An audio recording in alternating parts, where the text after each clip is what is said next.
Hey, Bass Resonator here.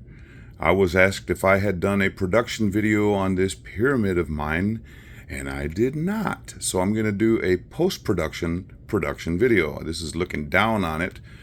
Was a commission piece. A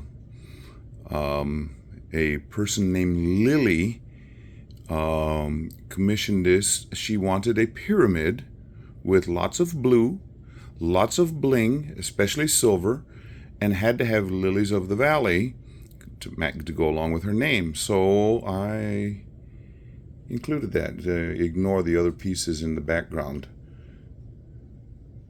There are lilies of the valley, and there's some other flowers, and there's the bling. So let me go through what I did.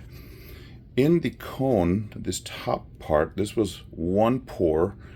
I have some glass shards in the top.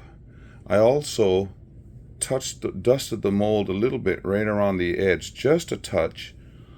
I left the peak clear, but I touched that with some intense chameleon powders because she really liked that on one of another pieces that I did that she had seen. And so I added all of that, but that was with a 1-to-1 resin because I was trying to get this done. I was under time constraints.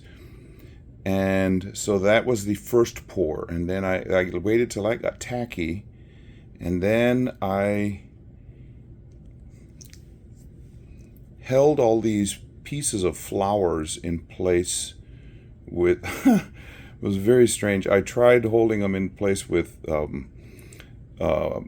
popsicle sticks and tape, and well, you'd have to have seen what I did. It didn't end up, they ended up falling in a little bit, but so they weren't standing straight up, but I think they turned out better this way. But I have some silver flake in there, some glitter from Lrisy, some elf flakes, especially down here in the bottom. But to go along with the lilies of the valley, I asked if I could put in some other white flowers, and I told her I had some white foxtail grass right here, and some other white seed pods over on this side. And she says, "Oh, please, anything you do will make it look wonderful." And I'm like, "Okay, don't make me get too proud." So I used deep pour. Unicone Art has this 4-inch pour, and I used that. This is a 5-inch tall pyramid. And then she specifically wanted, let me turn, come on, now turn. It's on a silicone mat. She specifically wanted blue waves on the bottom.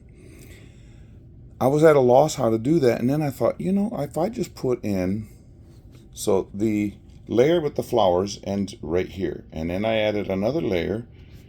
It was about 1/4 of an inch, and I decided, if I just put clear in there and then put some blue alcohol ink, sapphire blue, and then drop in some white sinker, it will, come on, focus, cause this kind of a wave action, but it ended up being more billowy. And somebody even asked, "Are those rocks?" No, they're not rocks. If you can see, it's like a petri effect.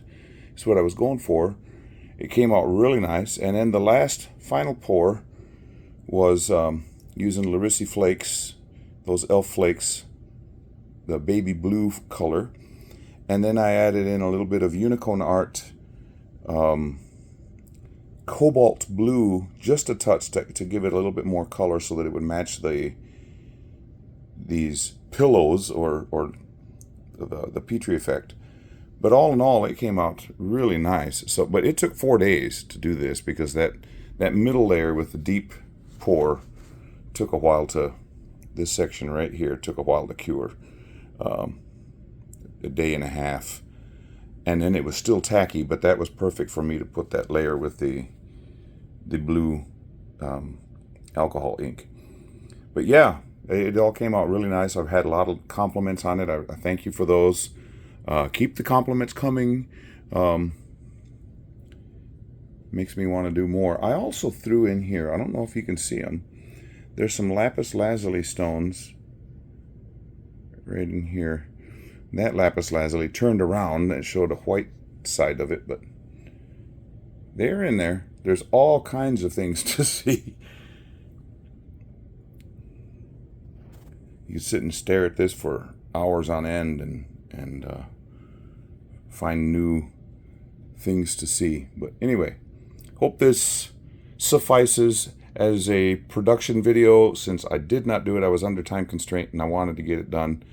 Didn't know if I'd have time. So yeah, I'm going to talk about that next. So, ta-da!